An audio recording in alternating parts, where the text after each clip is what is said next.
But how many ideas die inside the dealership? When you're living in survival mode and you're constantly focused on what the next car is you're going to get done, and you've got 10 more in your number sitting outside waiting for you to work on.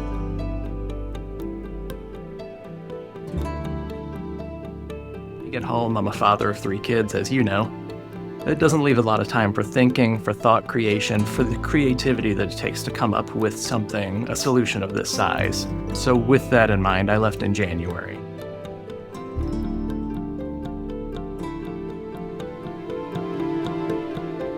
Hey everyone, welcome back for another episode of In the Ellipsis. I'm Jeremiah Isley, and today it's a family affair.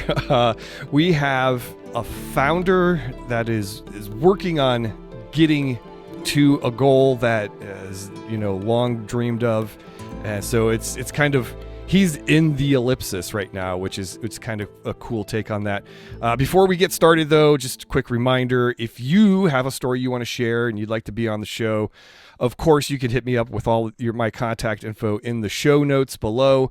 Or, if you think that there's something cool happening here and you want to share it with your friends, we love that too.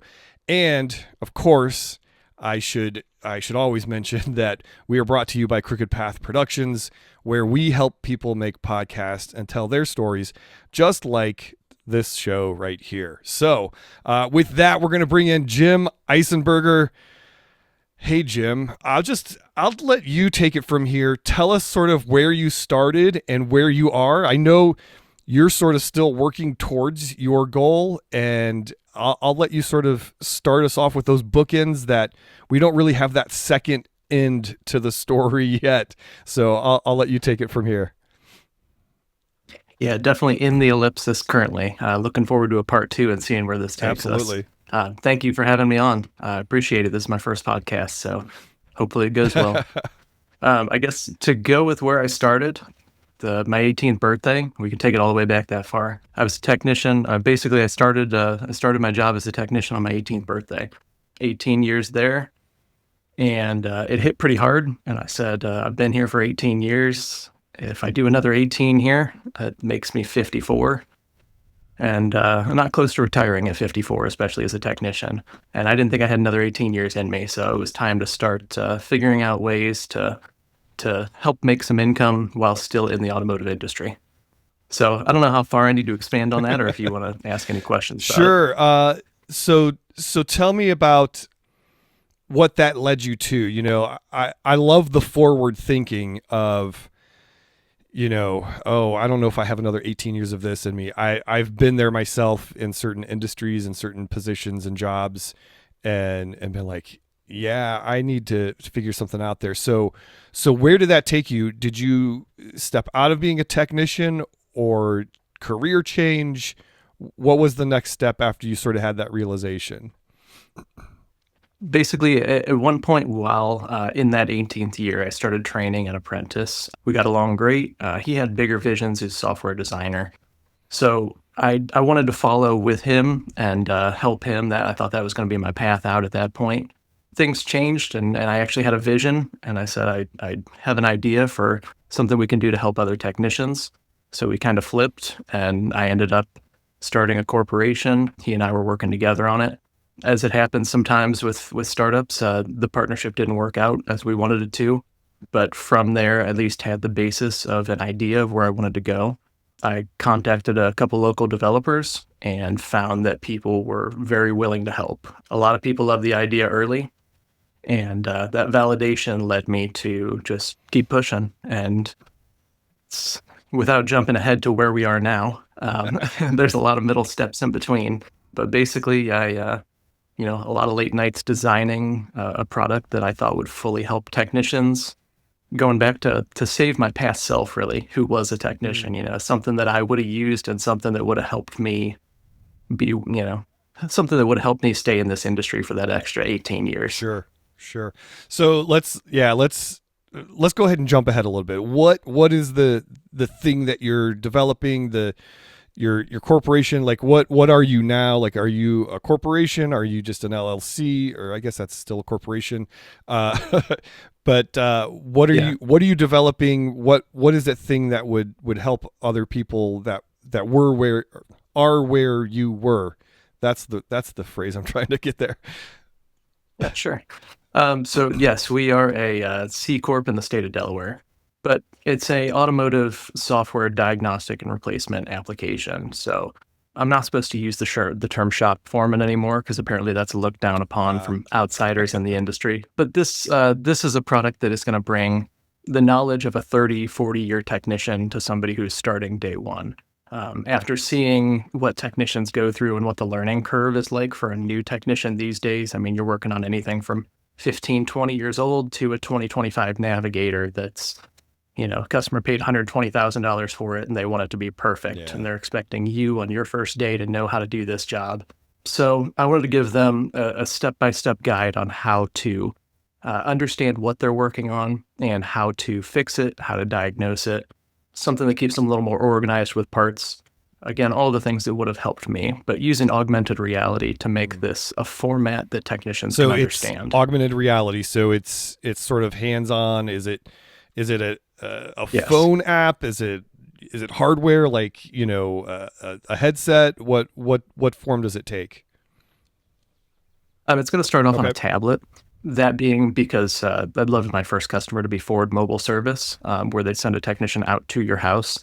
And I don't think anybody wants to look out their window and see somebody on their phone the whole time while they're working on the car. It's going to be, perception is reality. So if you perceive that customers or their technicians on their phone the whole time, you're going to get a bad survey out of that.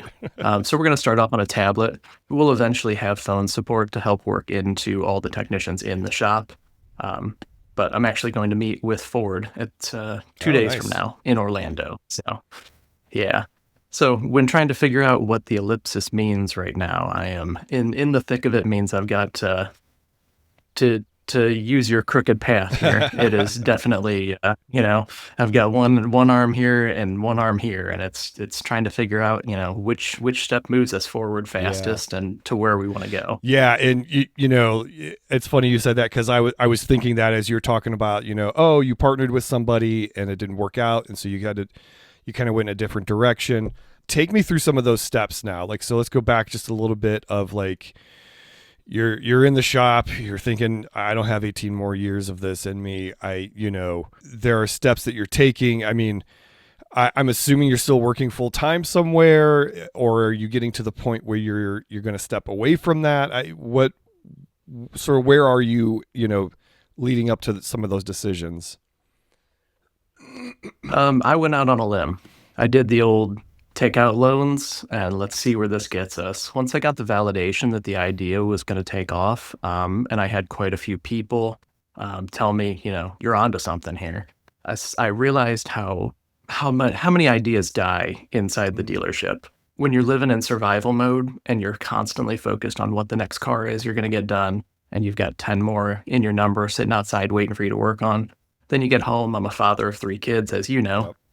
It doesn't leave a lot of time for thinking, for thought creation, for the creativity that it takes to come up with a solution of this size. So with that in mind, I left in January. So I've been designing this and working full time on this since January. Wow. And as you also know, as an entrepreneur, that, previously as a technician, I may have not been able to make those, next 18 years, but having these are the set hours that you work, and then flipping that switch into an entrepreneur where the other night I was up till 5 a.m. working on something and I just got locked in and in the zone, but it's a different 5 a.m. when you're enjoying it.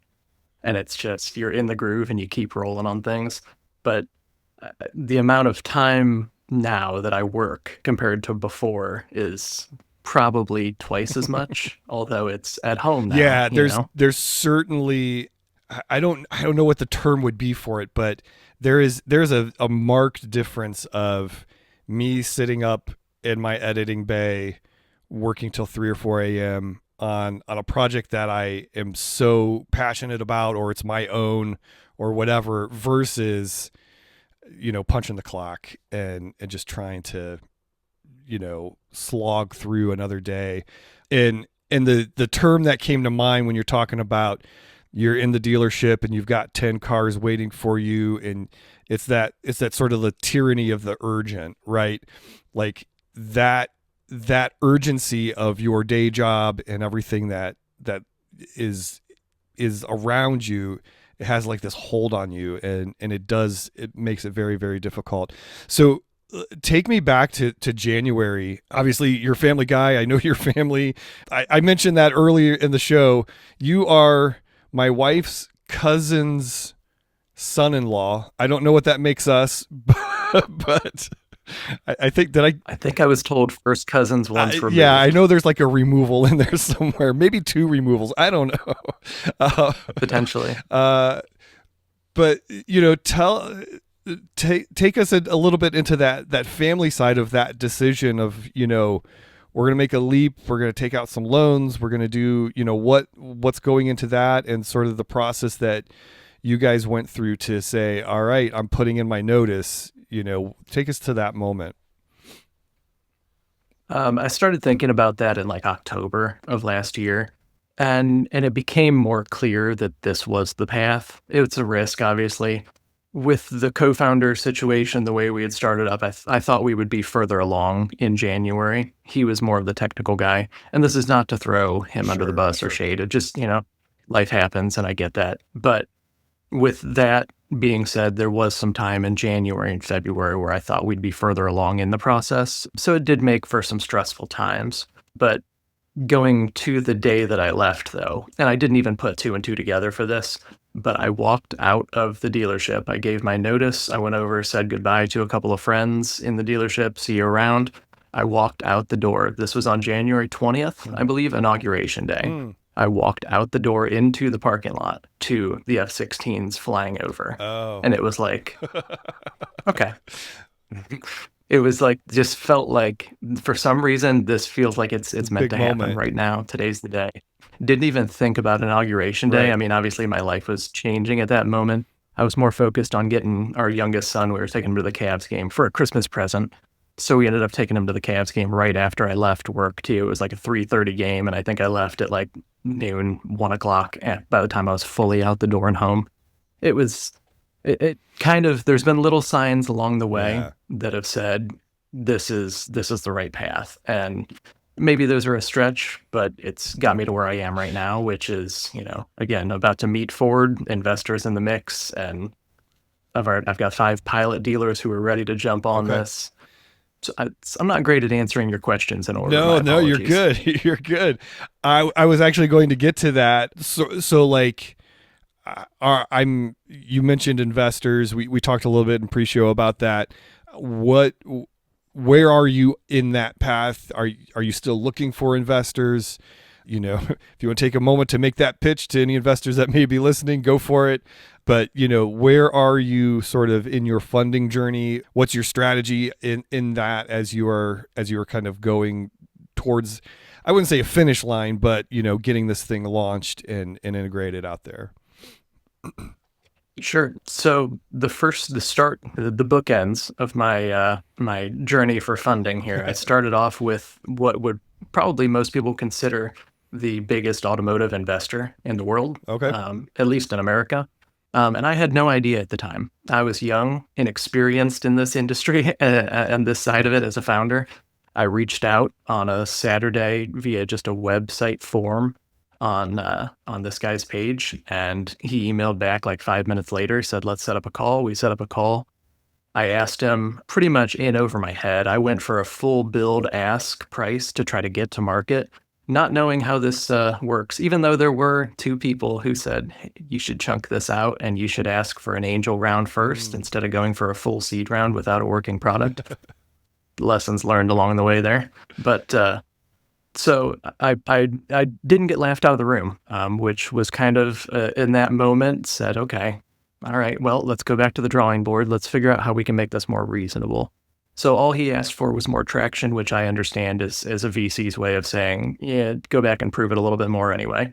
So I didn't take it as a no. I took it as a go back and keep building. And since then, I've done that, and I've broken it down to saying, I need an angel round to keep my funding going, to get a MVP of this build. I'm working on building a demo right now with just one vehicle, a couple scenarios. So I'm looking to raise an angel round of about 250,000, and that'll get me to where I need to be with that. And this doesn't need to be a pitch. If anybody feels interested to reach out to me, I'm all for it. Sure. Yeah. But yeah, investor meeting yesterday, investor meeting this afternoon, and one tomorrow morning. So things have traction is starting to pile up. Yeah, it's going well. Hey everyone, Jeremiah Isley here, your host of In the Ellipsis, with a quick reminder that we are powered by Crooked Path Productions. At Crooked Path Productions, we help people make podcasts. And right now, we're giving away all of our secrets. If you go to fasttrack.crookedpathmedia.com, you can download our full Fast Track podcast guide, including our pre-production, our production checklist, our post-production checklist, a full gear guide, and a content planner framework. It's literally like all of our secrets for creating a great sounding, great looking, world-class podcast. So if you want to check that out and you want to get your own podcast underway, you can head on over there and get that, again, completely free, no strings attached. All right, that's enough of that. Let's get back to the show. Yeah, that's great. Very cool. Meeting with Ford, some investor meetings. What is your, I guess, like, what's your current day-to-day look like? Are you focused more on getting the investment going? Are you still working? Is it like daily meetings with your development team?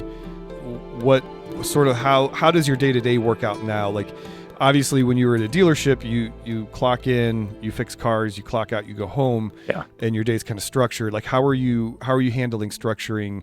Because like you said, you don't have set hours, you don't have, like, is there a structure that you've put in place for yourself? As much as I put a structure in place, it crumbles very quickly when I get a new call or a new email or a new text of somebody who wants to talk, or this path led to this door opening.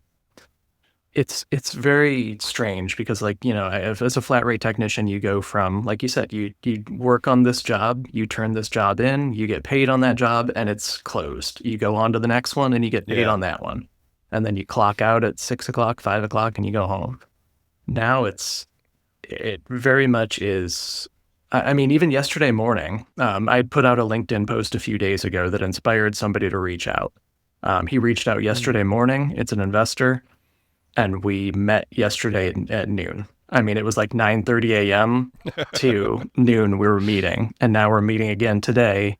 And it's just, you never know what each day is going to bring. And when you don't know what each day is going to bring, you don't know what each week's going to bring. That's for sure. Christina and I, my wife, we've talked a few times of like, that was a week, that was wild. And it just, each week continues to have that. But to answer your question, I guess I spend more time talking to people, expanding my network, whether those are dealers that I'm talking to, investors. The amount of founders who I've talked to in this Cleveland area who have been so willing to stop what they're doing and help provide a service, like, off the books, or just advice. I mean, you'll find somebody who will talk to you for an hour, and it's like, how do you have an hour in the day to give to somebody that, just because? So I find myself talking to people most of the day. And then if I have adjustments to what I want to build, then I'm working on that at night after the kids go to bed, pretty much. Nice. Yeah.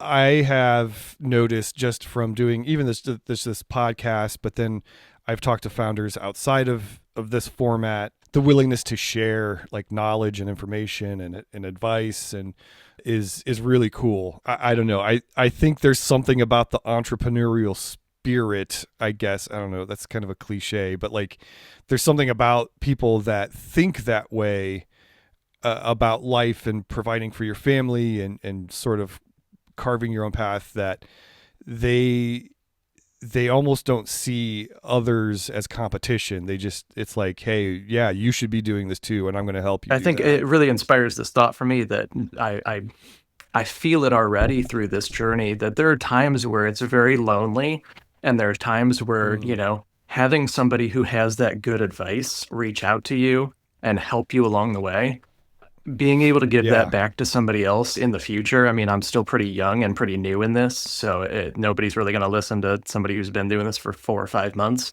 But it's like, I can't wait for in the future, after Pinpoint has worked out, to be able to help new people get in the door to this, showing people what their true potential is, and helping to remove the roadblocks. I mean, if somebody's willing to travel this journey of being an entrepreneur and ride the ups and downs and the waves, and Yeah. helping them out, is definitely, I mean, it's, I want to help the technicians out, but then after that's over, I want to help the people who want to get into this, you know. Yeah. That's super awesome. So let's talk about the goals. Like, what, I mean, do you have some kind of timeline? Do you have thoughts on that? Like, what, I guess in a perfect world, what would be sort of your timeline, your target to launch? You said you had some dealerships that want to pilot the app. When you look ahead and you're ready to go, like, where do you see that roadmap as you have it laid Well, out? being a flat rate technician and being a pusher, highly motivated, I always want to beat my own records of things. I want to launch this at scale. I don't think that you help technicians by, getting this Mm. product into 3 or 4 dealerships. So the plan would Yeah. be 3 to 4 months before my demo is fully ready. From there, we'll raise a seed round, probably $2.5 million to get me the full build, to get my team fully on place. I've got 4 other people who are ready to join. We just got to get the funding ready, lined Mhm. up for that on a Okay. seed round. Then it's probably a year of a build, hopefully a little bit less, Yeah. but it's a substantial product. And then Sure. I would like to pilot, which I've got those 5 dealers lined up. I could probably add more if we really want to, but logistically right now, 5 feels like the right amount. One of those being the largest mobile service dealer in the world, which is a great Mm. ally to have at this point. But Sure. I would like to pilot with them for probably 2 to 3 months, make sure that all the issues that we have arise, or as much of them as we can, try to knock those out, and then raise a full Series A, probably 7.5 to 10 million, build this out as a product that can launch at what the industry needs. I've yet to have somebody tell me no, that this product wouldn't work or help their dealership. It's just a Mm. matter of getting this out to the right people and being in front of somebody at a dealership when they're not in survival mode, running around trying to put out fires constantly. Um, but Right. Right. that being said, the map that's behind me has every Ford dealer in the eastern half of the United States, and I would like to be in every Ford dealership in the country. And then from there, I'd love to move to GM, Chrysler, Jeep, Dodge. I've had a couple other manufacturer training people reach out to me. From there, I would love to spread this into every bay for every technician. It's ambitious goals, but that's where I want to be. Yeah, I mean, it's ambitious, but the upshot of that is your scalability, I mean, is massive, right? Oh yeah, You know, absolutely. there's new models every year of from all the makes, like, it's just, if you get the right first steps right, the scalability becomes almost infinite. So that's pretty awesome. All right, so we got just a couple minutes left. Let's jump into. We're just gonna have a little bit of fun. This wasn't fun? This is what we. Oh well, this. We're gonna have some random fun, I guess. I don't have a name for this segment. I keep wanting to say lightning round. I keep wanting to say 5 quick answers to 5 quick questions. Totally random. Totally, off the wall. Anything goes. But one of my favorite questions, and I think you can learn a lot from about a person from asking this question. So, question number 1 is, what is your Chipotle order? Okay. Well, now that I know the weight behind that question, I better get it right, huh? There's no right answer. There's just your answer. And this depends too, because, and this is really, really going to give you the details to it. If I'm in person, I'm going to go with a burrito bowl, brown rice, black beans, double chicken. Because if you're in person and you ask for double chicken, you're actually getting double chicken. But if you order it Yeah. online, you're getting like maybe chicken and a half. And these days, Right. I can't afford chicken and a half prices on a founder budget. If I'm, I can't pay for the double if I'm going to get 1.5. Chicken, cheese, the red hot salsa, and sour cream. Okay. Okay. You're a hot salsa guy. All A right. little bit, a little bit. I'm going to pay for it, but Yeah. a little bit. See, I'm a tomato salsa and corn salsa. I combo those up. Okay. I like spicy food, but I can't go like super spicy because again, I pay for it. I'm older than you. All right. What is your favorite social media platform? Where do you scroll the most? I used to be like a doom scroller on Instagram and just wasted time at work while just going, I need to clear my mind, and somehow that was magically doing it. I didn't, but the thought was there. Right. You think it does, Yeah, right? right. It just makes you more like chaotic in the brain. But I would say it's definitely, especially in the last 3 weeks, it's become LinkedIn. Oh I yeah. used to somewhat like as a technician, most technicians aren't on LinkedIn. It's just not their vibe. It's there's no benefit for most of them unless they're looking for another job to hop to. That's about it. But I started a LinkedIn like 3 weeks ago, and it's taken off like crazy. So I'm Nice. proud of the work that I've put in. It gives me a place to do some long form writing, and I'm emotional about the Yeah. flat rate industry, about technicians, about fixing this problem, and it's a great place for people to interact with that. So check me out on LinkedIn. There's my plug right there. There it is. I like it. I like it. Sweet. All right. Question number 3. It's a two-parter.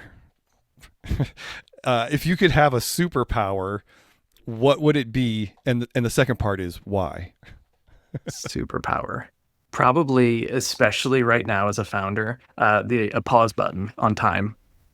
The Oh, amount of time that I spend just doing things that I haven't figured out how to automate yet and how to make quicker and mm, more efficient.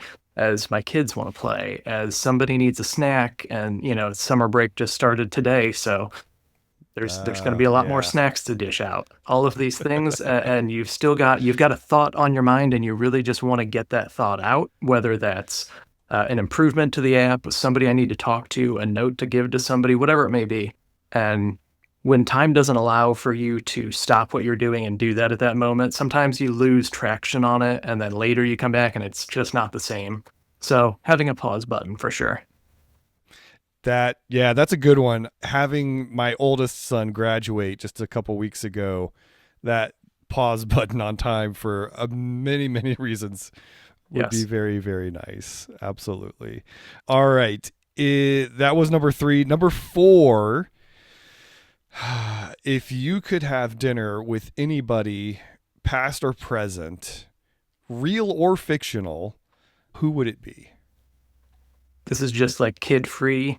Just I get to get out of the house and Yeah. have dinner. Oh, it's my wife easily.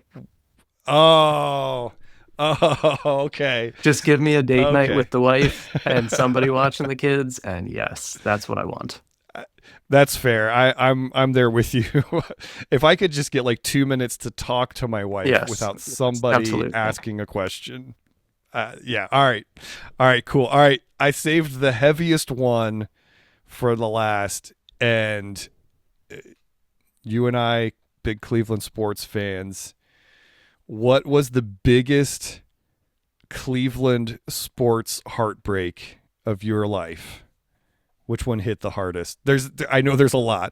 You have to go back to like earlier, because once they hit and they rip your soul out, then it's kind you don't feel as much after the next one. Um, Right, right. The more recent ones are like, oh, here we yeah, go again. yeah. Here we But go. yeah, We're yeah, still yeah, cursed. Yeah. I yeah. can't tell you the biggest one. I would say there was some Ohio State ones that were kind of like a shock. Probably the back-to-back Yeah, national championships that they lost. I think that was like '06, '07, maybe. Where yeah, I yeah. just remember talking to people and being like, "Oh, please, they got this in the bag. It's over." And then they just got housed. But Right. recently, as you know, my youngest son, he's also a sports fan, a basketball fan. For his birthday this year, we bought him tickets. Well, for Christmas, we bought him tickets to go see Luca. Luca ended up getting hurt and then traded, so we exchanged the Luca for a Kevin Durant. But his most recent one on his birthday, we took him to go see Game 1 against the Pacers. And I mean, Oh, obviously, just, Cleveland was riding that sweep and just things felt good. The Pacers, who were the Pacers, please. right, And right. then just watching that, and I paid extra. We got great seats. We were like 5 rows up from like basically 5 rows up behind the backboard. Maybe it was like 10 rows up, whatever. Yeah, yeah, yeah. But so we got to see it even closer. We got to see Halliburton do the Cavs like that even closer. And you know what? Hey, Yeah, I'm happy for them yeah. now, but yeah, Yeah, I'm not. yeah. uh, no, but yeah, yeah. So, uh, not that this is a sports podcast, but mine goes back to the fumble.